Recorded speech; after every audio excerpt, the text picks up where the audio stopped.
오늘 우리가 읽는 이 말씀의 내용에서는 장차 세워지게 될 성전이 이전에 세워졌었던 성전보다 더 영광스럽게 될 것이다 라고 하는 메시지를 전달해 주면서 그들이 자신들의 잘못과 죄를 버리고 더욱더 하나님의 성전을 재건하는 일에 더욱더 열심을 낼 것을 그들에게 격려하시는 그런 말씀이 오늘 우리가 읽는 2장 말씀의 전체적인 내용을 이루고 있습니다.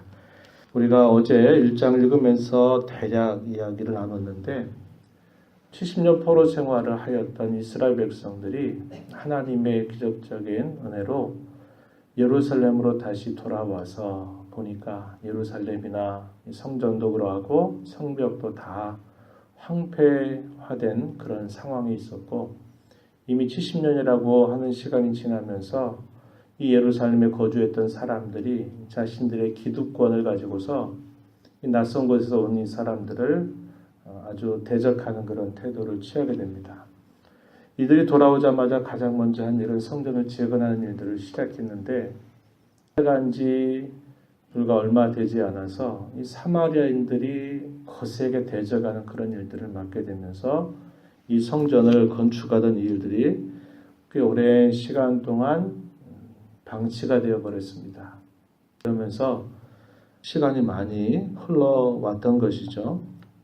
하나님께서 학개의 선지자를 불러서 당시에 이끌었던 스룹바벨과 또 대제사장이었던 여호수아를 독려하고 백성들을 독려해서 빨리 여호와의 전을 건축하라 하는 그런 명령을 내리게 됩니다. 그렇게 내리고 나서 그들이 그 건축하는 일들을 그들이 하나님의 말씀으로 받고서 그 일들을 그들이 다시 시작을 하게 돼요. 성전 재건을 다시 시작한 것입니다. 그런데 이렇게 재건을 시작을 해서 불과 한 달이 되기도 전에 이들이 또 실망감에 사로잡히게 된 것입니다. 1장 마지막 부분 한번 보시면 뭐라고 표현합니까? 성전을 재건하기 시작한 때가 다리오 왕 제2년 여섯째 달 24일이었다. 여섯째 달 24일, 다리오 왕 제2년, 이런 것은 시기적으로 주전 520년을 말합니다.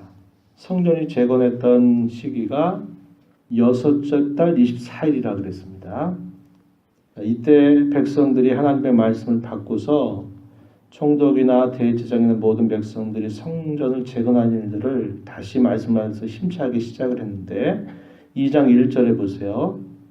일곱째 달 그 달 21일이라고 그랬죠. 한 달이 채 안 됐습니다.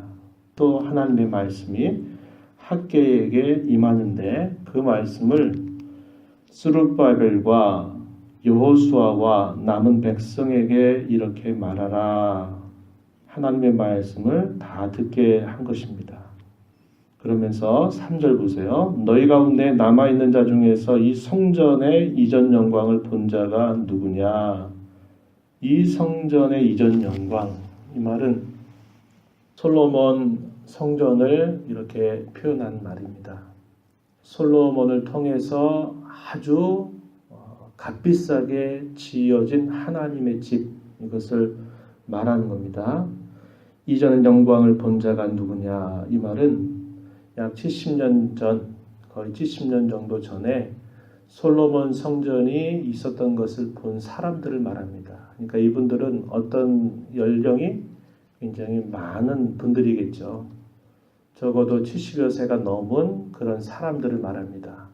성전이 파괴되기 이전에 그 솔로몬 성전을 봤던 사람들을 두고 하는 말이에요.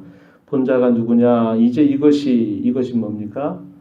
스룹바벨을 중심으로 이제 다시 지어가고 있는 소위 스룹바벨 성전입니다. 이것이 너희에게 어떻게 보이느냐? 이것이 너희 눈에 보잘것 없지 아니하냐? 이렇게 말합니다. 여러 가지로 구비가 되지 않았죠. 솔로몬 성전은 우리가 기억하는 바와 같이 다윗이 그토록 하나님의 집을 짓기 위해서 그토록 마음 쓰고 필요한 것들을 그토록 많이 준비해 놓은 상태, 그리고 온 백성들이 평안 가운데서 자신들이 하나님의 집을 짓는다고 하는 것에 대하여 즐겁게 헌신해서 다 준비가 된 상태에서 지어진 집이었습니다. 하지만 이 스룹바벨 성전은 조금 시작이 되다가 방해로 말미암아 중단된 지 너무 오랜 시간들이 지났고 이제 시작하려고 하는데 그들의 형편이나 여러 가지가 그렇게 좋은 환경과 형편 속에서 지어진 것이 아닙니다. 너희는 산에 가서 나무를 가져다가 여호와의 성전을 건축하라 이렇게 말씀하셨잖아요. 그러니까 겉으로 보이는 못을 봤을 때는 예전에 솔로몬 성전에 비하면 지어가고 있는 이것이 얼마나 보잘것없고 볼품없고 초라한가 하는 것이 너무나 분명했던 것입니다. 그래서 하나님께서 이렇게 말씀하시는 거예요. 3절 끝절에 부분에 보니까 이것이 너희 눈에 보잘것없지 아니하냐, 눈에 보기에는 참으로 초라하지 아니하냐, 이 사실을 이렇게 이야기한 것입니다. 그러나 4절 여호와가 이르노라 스룹바벨아 스스로 굳세게 할지어다. 대지사장 여호수아야 스스로 굳세게 할지어다. 이 모든 백성아 스스로 굳세게 하여 일할지어다. 내가 너희와 함께 하노라.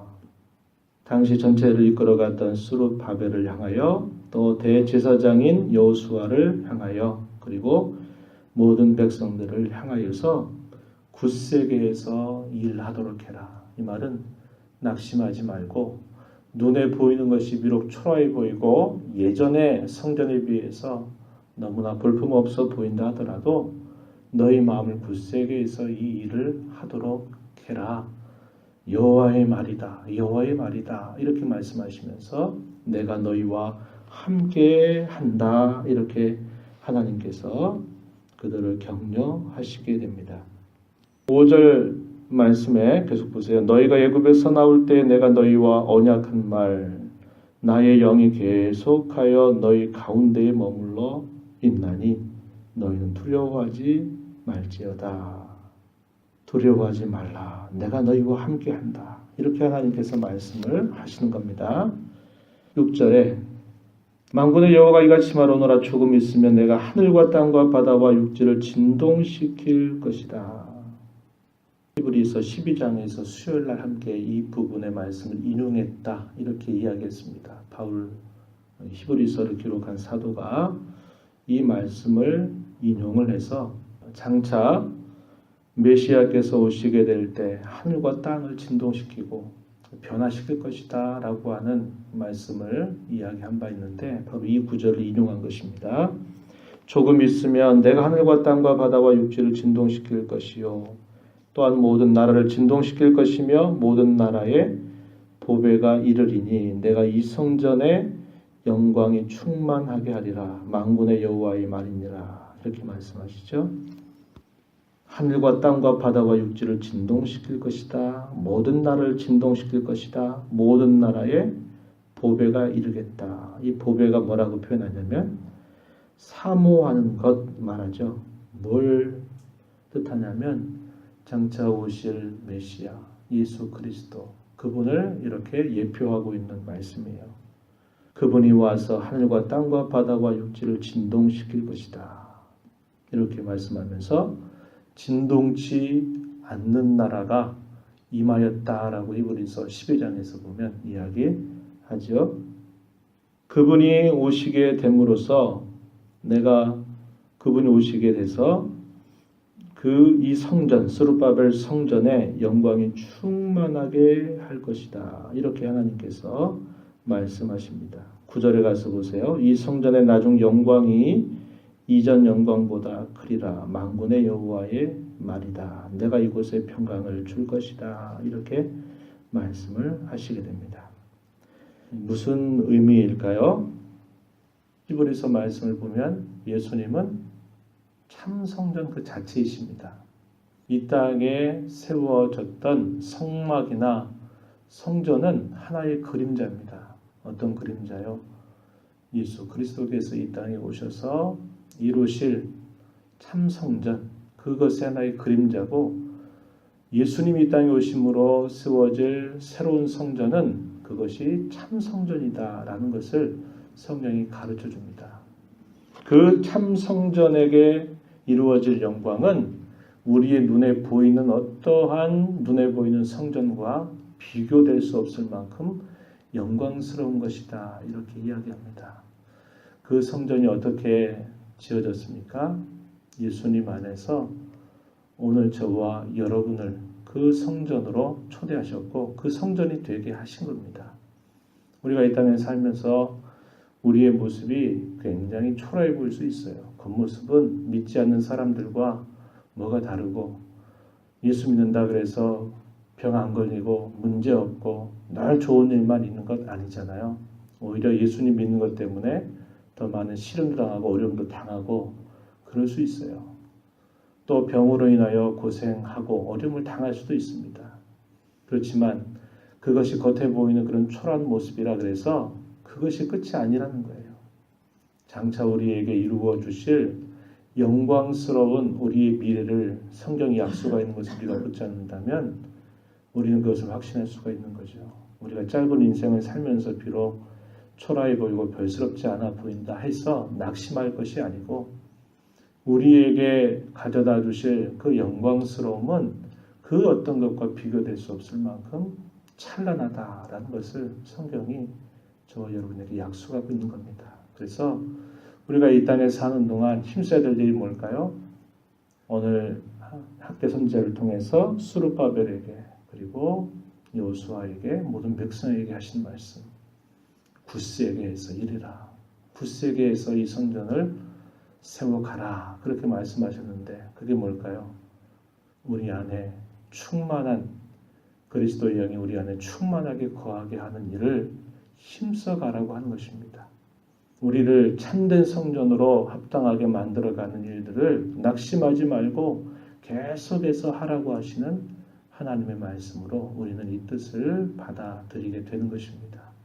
저와 여러분 남은 생애 가운데서 우리의 보이는 외형에 치중하기보다 그리스도 안에서 우리를 참 성전이 되게 하신 그분의 은혜를 감사하면서 우리 안에 충만하게 그리스도가 내주하시도록 우리 안에 성령께서 충만하게 거하시도록 우리의 부정함과 연약함과 죄악을 버리고 그분과 더불어 매일매일 살아가는 삶을 낙심하지 말고 힘써가라 하시는 그 말씀으로 우리가 이 말씀을 받는 것입니다. 그래서 주께서 우리를 그분의 면전에 부르실 때까지 저희의 마음을 깨끗하게 하고 정결하게 하고 하나님께서 충만하게 우리 안에 거하시게 하는 삶을 살아가는 저와 여러분 모두가 되기를 진심으로 바랍니다. 하나님 아버지 감사합니다. 한 주간을 보내고 오늘도 주께서 허락하신 복된 주일을 맞아 새벽을 깨우며 아버지 앞에 나와 함께 찬송하며 오늘도 저희들에게 주시는 말씀에 귀를 기울이게 해주셔서 감사합니다. 이 땅에서 세워지는 그런 성전을 보면서 솔로몬 성전에 비할 때 너무나 초라하기 그지없어 보이는 성전입니다. 그러나 하나님께서 장차 세워질 그 성전의 영광스러움을 약속하시면서 굳세게 하라. 흔들리지 말고 두려워하지 말고 이 일을 계속해 나가라. 내가 너와 함께한다 라고 말씀하시면서 격려하시는 것을 저희가 읽습니다. 예수님을 통하여서 참 성전 되신 예수님과 함께 연합된 자가 되어 저희들이 이 땅에서 하나님의 성전으로 지어져 가게 하신 것을 감사합니다. 비록 이 땅에 보이는 저희들의 삶이 초라해 보이고 누추하고 볼품없어 보인다 하더라도 그것 때문에 낙심하지 않게 하시고 우리에게 이루어 주실 찬란한 영광을 바라보며 저희들에게 주어진 삶 속에 어찌하든지 주의 영이 저희 안에 충만하게 거하시는 삶을 힘써가도록 저희들을 도우시며 인도하여 주시옵소서. 은혜의 보호자 앞에 나와서 간구하는 모든 심령들에게 풍성한 은혜를 더하시옵고 오늘도 주 안에서 온전히 기뻐하며 즐거워하며 예배 중에 하나님을 배웠고 변화되는 귀한 시간 되도록 도와주옵소서. 귀하신 예수님 이름으로 기도하옵나이다. 아멘.